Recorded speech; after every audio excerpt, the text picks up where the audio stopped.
Так, ребята, всем привет! Всем привет подписчикам моего каналчика. В общем-то, сегодня такое настроение рассказать, рассказать историю маленько. Какая была у меня первая иномарка. Вот, в общем-то,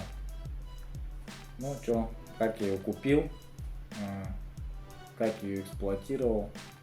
В общем, какая мечта у меня была на тот кон.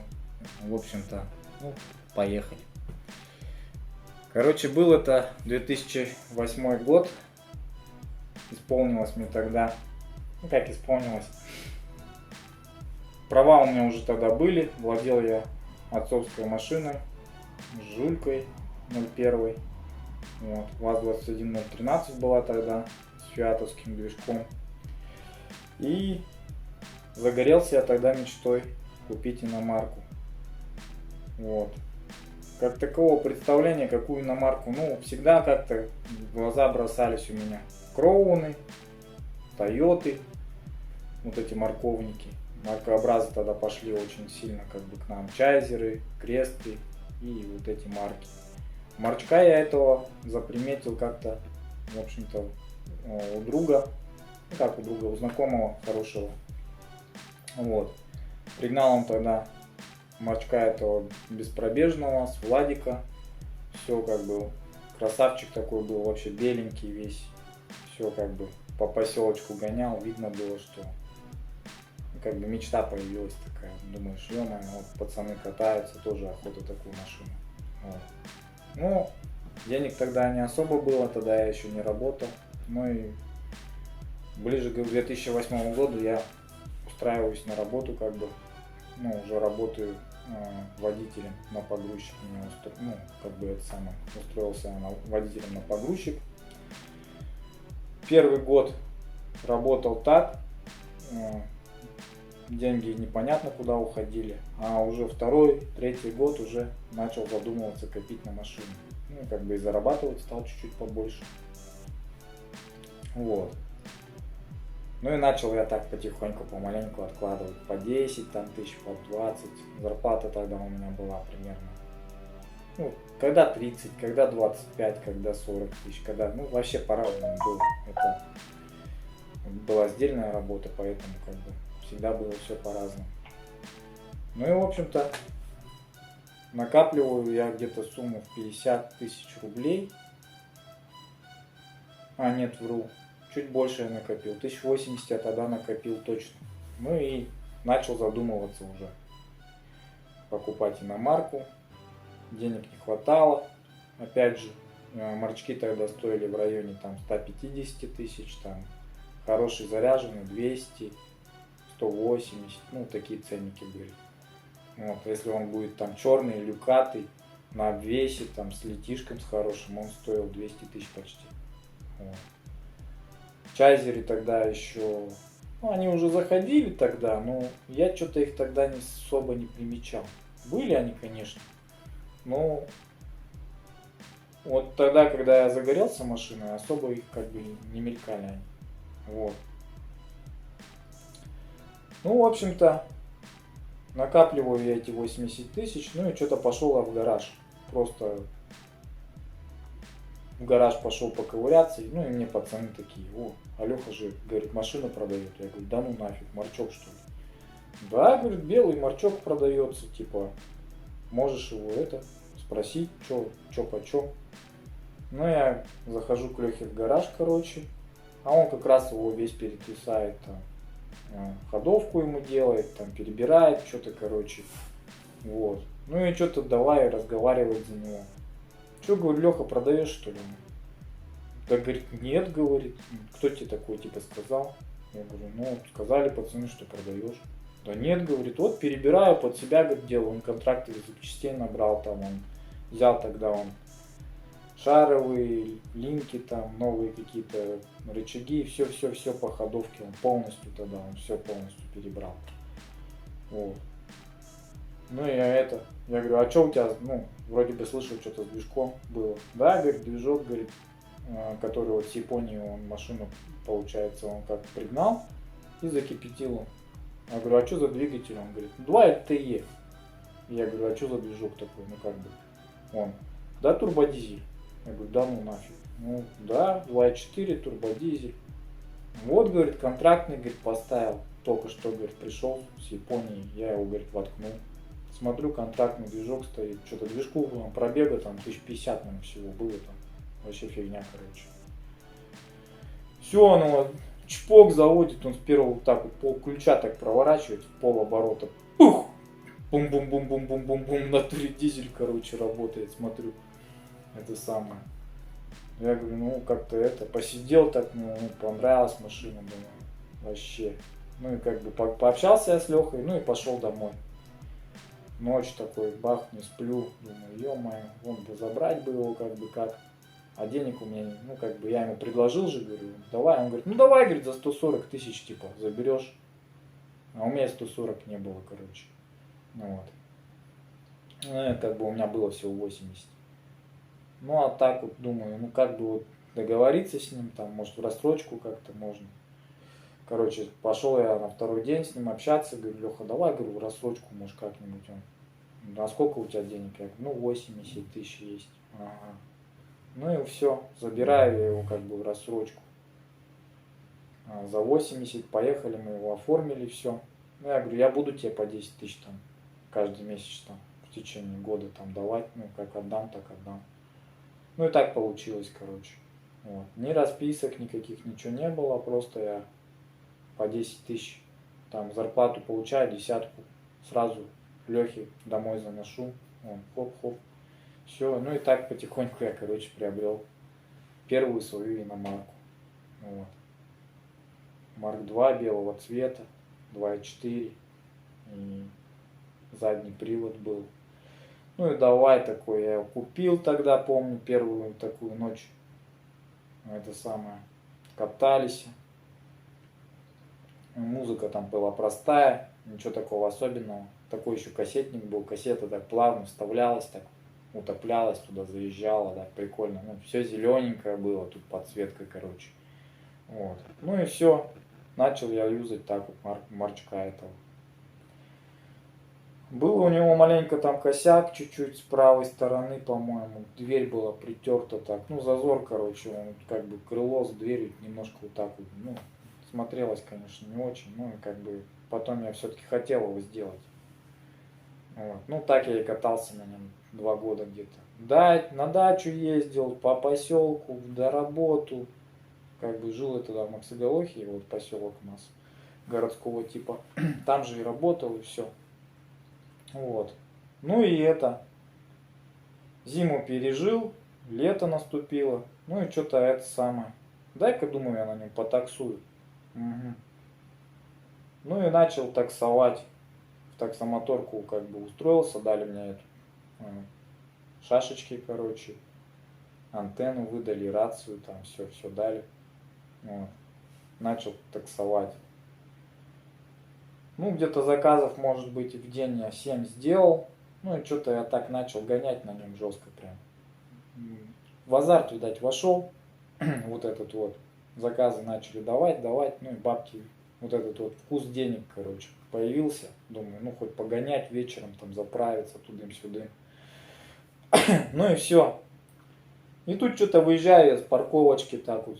А там место такое, по идее, там пешеходный переход, ну и там знак стоит 40, по идее. И такой поворот резкий, с него получается, ну если так подъезжаешь, то не видно, что там машины какие-то могут идти. Ну я только морду-то выворачиваю, никого не пропуская, там, ну как бы это, вижу, что никого нету вроде бы. Только морду сую, бах, летит на меня, короче, корова. Такой свист этих колодок, все. Где-то он там метров, наверное, 10-15, только тормозной путь был у него, короче. Ну и вхерачило меня вот в уголок попал бампера, получается. Вот. Снес он мне тогда фару, бампер. Но виноват я был, потому что не было тогда, ну как бы, там по идее надо пропускать, там главная дорога. хоть и знак там, он, конечно, виноват, там все дела, что превысил скорость и знак как бы, ну, игнорировал. Но все равно моя вина была больше, потому что, ну, как бы я не посмотрел, что выезжает, и я его не увидел просто. Вот. Все. Бомбанул он меня, короче, и попал я туда 1000 на 7. Поехал, купил контрактный бампер.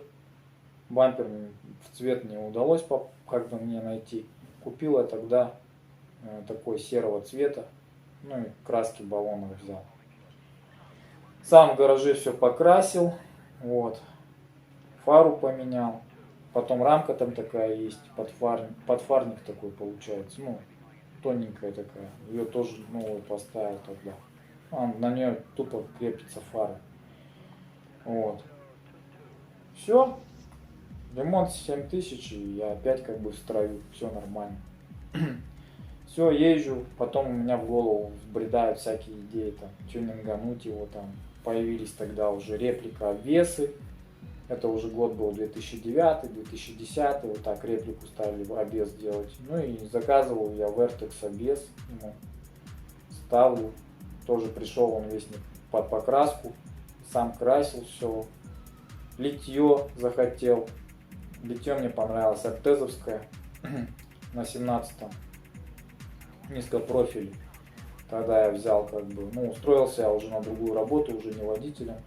Это уже, это уже прошло уже где-то года 2, я уже в армию даже успел сходить там на год. На год Марчок я вообще, ну, когда пошел в армию, Марчок я закрыл в гараже, снял с него все эти колеса, поставил его на стойки, но чтобы стойки не провинетывались, как бы, ну, не просели от веса.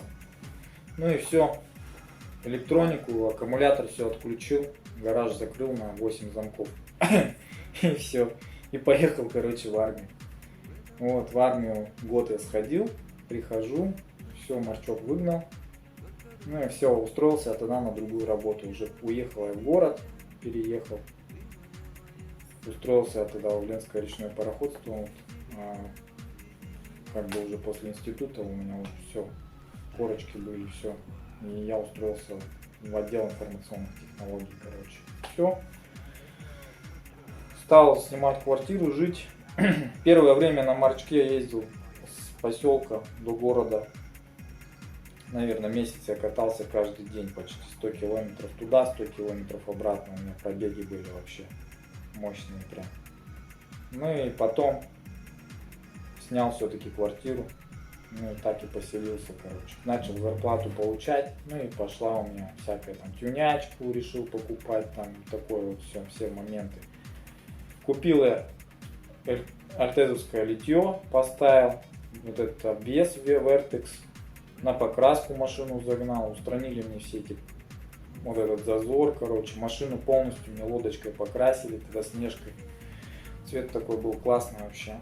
Машина полированная, свежая опять такая была. Даже лучше, чем я ее тогда купил от Лехи, короче. Ну вот. Все. Но мечта тогда, я загорелся, короче. Чайника я тогда увидел. Вот тогда я на Чайнзера посмотрел, черный, на обвесе, решетки ТРДшные, там все эти спойлера. Ну и загорелся я тогда не Вэшка, а Эска, именно Эска. Почему? Потому что, ну, что-то как-то мне не хотелось перебор какой-то, в гонки какие-то уходить, да? А хотелось такую машину на повседневно, ну, короче, атмосферник. Но она мощная Эска. Вот тогда они были вот S и V, самые такие классные комплектации. Вот. Вэшка тогда что-то стоила около 320-380 тысяч рублей, вот так, короче, можно было купить. Эска тоже где-то вот 250, 280, даже 320 были эски беспробежные. Тоже зависело все от аукционника. 4,5 балла, очень сильно ценились тогда машины. Вот. Ну и все. Начал я как бы это самое думать, как бы Марчка-то продать. А продать я его тогда никак не мог. Потому что дизель 2.4, Хотя у меня с этим дизелем вообще проблем никаких не было. Машина вот с места рвала просто вообще жестко прям. Ну, что там, двигатель контрактный был, вообще пробег никакой. Масло я всегда хорошее заливал, там Кастрол какой-нибудь. Для турбовых я лил тогда ну, как бы специально. Турбину берег. Масло я менял каждые 5000. Вот. Даже пятерку, наверное, не отхаживал, я уже сливал, масло менял. С промывкой делал, все как бы. Фильтра все менял, постоянно за фильтрами следил. Фильтра вообще раз в полгода менял, по-моему, воздушник. Вот. И все. Как бы вот продать хотел, а не получалось. Все такие, о, дизель, до дизеля вообще боялись, как бы. Их было единицы, вообще не было. Никто их не покупал. Тем более у нас морозы 50-градусные. И все как бы этих дизелей боялись. А я ездил, всю зиму ездил. И в принципе машину даже вообще не утеплял. Ну как не утеплял я. Я только одеяло накидывал сверху. И все. Закрывал, вот где решетка радиатора, а вот снизу ничего не затягивал вообще. Даже я никогда, стекла тогда у меня не было привычки наклеивать. Не было такого. Ну вот и все. Так как бы не брали машину вообще никак. Я уже ценник уже сбрасывал до 150, 140, короче. Во всем тюнинге там. Вложил я в него дофига.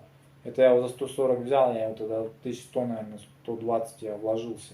Там литье купил, там то все. Мафом поставил нормальный, как бы. Много чего делал.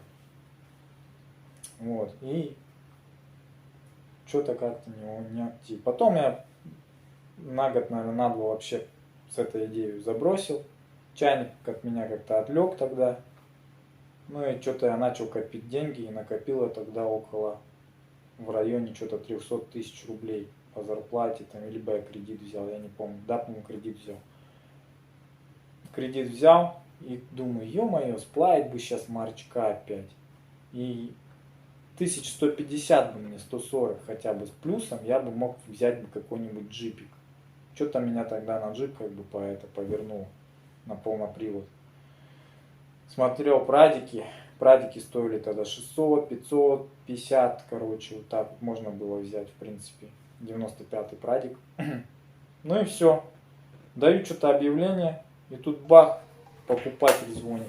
Говорит, сейчас я, говорит, приеду, говорит, его заберу, короче. Ну, пацан такой позвонил.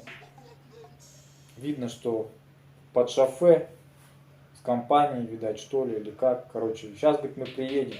И они за 100 километров приехали ко мне туда в гараж за машиной. Зима была. Вот. Берет он у меня этого марчка. Деньги у него во всех карманах, короче. Я вообще корка тогда была. Он мне в гараже прям эти деньги бах, на, говорит, братан, короче, и хоп. Все, мы поехали, ее оформили. Ну и это.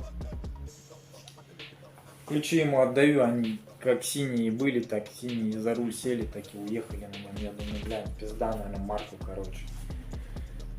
Марк был хороший. Все, они как бы это, уехали. Часов, наверное, через 6 он мне звонит, говорит, блин, братан, говорит, сигналка, говорит, типа закрылась. А мы, говорит, в деревне тут где-то, короче, как его, говорит, открыть? Я говорю, не знаю, говорю, а пульт где? Он говорит, пульт там в машине остался. Я говорю, ну, хуй знает, что делать, говорю, не знаю. У меня, говорю, я тебе все ключи отдал, все отдал. Я, говорю, не могу ничем помочь. Ну ладно. Так, короче, и все, больше я его не слышал. Уехал Марчок. Вот такая вот у меня история была по Марку. Литье у меня альтезовское от него. У меня было 2 литья. Купила я новое, еще черное. Китайское литье с хорошей резиной, с новой тоже. Вот я его на зиму ставил. Так вот он у меня зимой с этой резиной и ушел. Я второй комплект не стал продавать. Ну, ценник был вообще на машину 140 тысяч всего. И я все ништяки как бы, ну какие ништяки? Вот только вот литье я себе и оставил, получается, альтезовское. Его и продал я потом отдельно Карифану своему Лехе. Вот. Он его поставил тогда на своего Ипсума. У него Ипсум был такой бегемот. Уже такой более современный. Кстати, я его тоже купить хотел как-то. Вот этого прадика тогда я рассматривал. И этого Ипсума я рассматривал. Он как раз вот это продавал. Ну и что-то я от Ипсума так и нет. Отошел, короче. Взял я тогда Продоса. 95-го, вишневого цвета, красивого такого, ну, красного такого цвета. Ну, он как бы переливался. Он когда темная погода, он был такой вишневый, а когда более светлая, он такой был ярко-красный. Вот.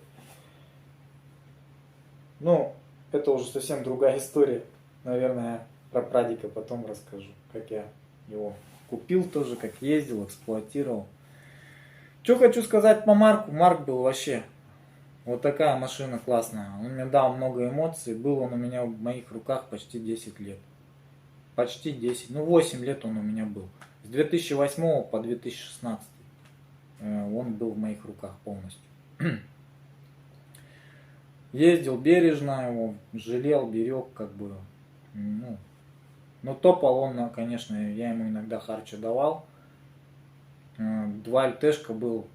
Все их боялись почему-то перегреть, там все вот это вот. Но если за ним нормально следить, то проблем никаких не будет. Единственное, что у меня тогда отъебнулась эта коробка. Поехал я с города, короче, дал что-то ему харчи, километров 120 шел. И не доезжая до дома, километров 40, наверное, я не доехал. Резко бах, что-то. Машина у меня типа как подзакипеть захотела, короче. Стрелка вверх пошла, короче. Ну, он туда не закипел, не успел, но стрелка вверх пошла, я останавливаюсь. Он у меня это... В коробке даю дэшку, он у меня не едет вообще вперед. Короче, передние сателлиты, получается, у меня отъебнулись вообще конкретно. Назад осталось я тогда только с одной скоростью, только с задней. И на задней скорости я 40 километров домой ехал, короче. Вот такие дела. Ну, цена вопроса, коробка мне тогда заказал с Владика, 8 тысяч обошлась всего. 8 тысяч и все, я опять все сам поменял тогда. Масла все сам купил, на яму загнал. И в одного я скинул коробку и поставил за один вечер, как бы. Все, проблем не было. Больше нюансов особых по машине не было. Шаровая у меня тоже вылетала, было дело. Все говорили, типа, у него на скорости шаровая не вылетает, а на самом деле вылетает. У самого на скорости где-то километров 60, наверное, она у меня съебалась, короче. Вот. А так машина крутая. Просто за ней надо ухаживать нормально. И все. И ЛТшка, единственный ее минус, что машину не продашь. Вот. Как ты за ней не ухаживай, какое состояние у него нет, все равно его не продашь. Всех это пугает. Дизель. Запаха как такового я от него не чувствовал, что в салоне какая-то была там. Я за салоном всегда следил, всегда его чистил, как бы. Нету такого, чтобы был запах какой-то солярки, что ли, или как на дизельной машине. Но вообще, все равно, конечно, бензинка. Я когда на бензин сел, это совсем другая машина. Плавность хода, на том, как он подрывает, короче, с места рвет, как дизельная машина, любая, как вот внедорожник какой-то. Вот. И до сотки он разгоняется не очень, а вот после сотки он уже дает жару. После сотки у него включается турбина, и он уже дает пизды, как бы говорится. Мы, говорю, гонялись даже с чайником тогда, с эской по трассе гонялись. И делал я его. Где-то дорога, где-то он, может быть, водила, как бы просто жалел машину, не знаю даже, как это объяснить, но я его обгонял на прямых скоростях, на прямых участках, на нормальной дороге я его просто обгонял на вот этом вот дизельке. По паспорту в дизеле было 98 лосей, но крутящий момент бешеный. Вот. Поэтому как бы, короче, кому понравился рассказ по моему Марку, ставьте лайки, а я фотки вставлю. Вот. Посмотрите, какой он у меня был. Ну и как бы всем пока. Подписывайтесь на канал.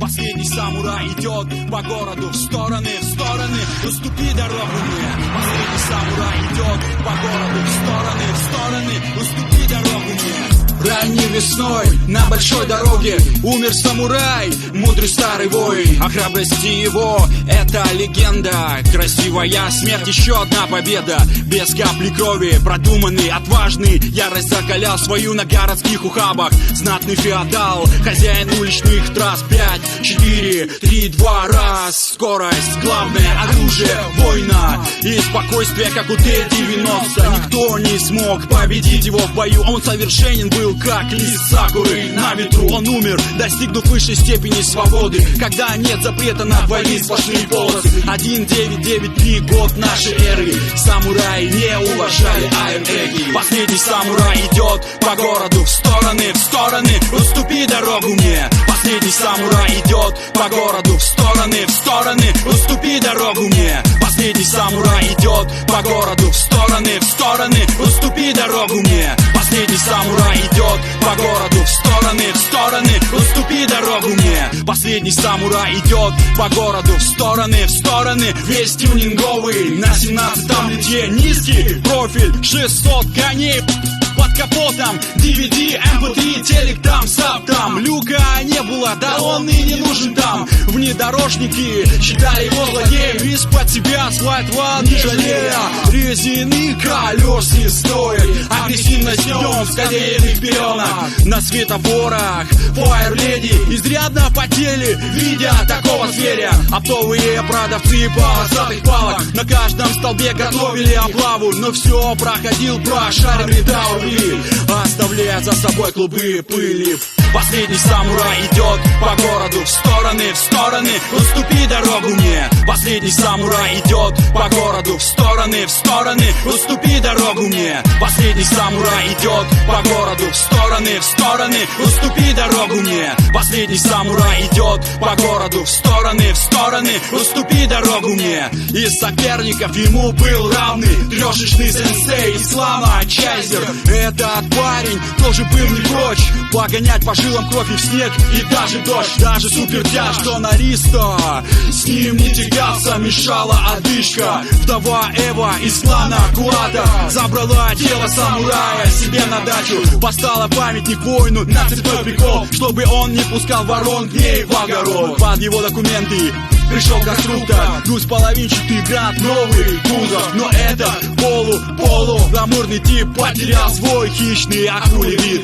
И теперь никто за его лицовый ай не назовет его в лицо самурай. Последний самурай идет по городу в стороны, уступи дорогу мне. Последний самурай идет по городу в стороны, уступи дорогу мне. Последний самурай идет по городу в стороны, уступи дорогу мне. Последний самурай идет по городу в стороны, уступи дорогу мне. Последний самурай идет по городу в стороны, уступи дорогу мне. Последний самурай идет по городу в стороны, уступи дорогу мне. Последний самурай идет по городу в стороны, уступи дорогу мне.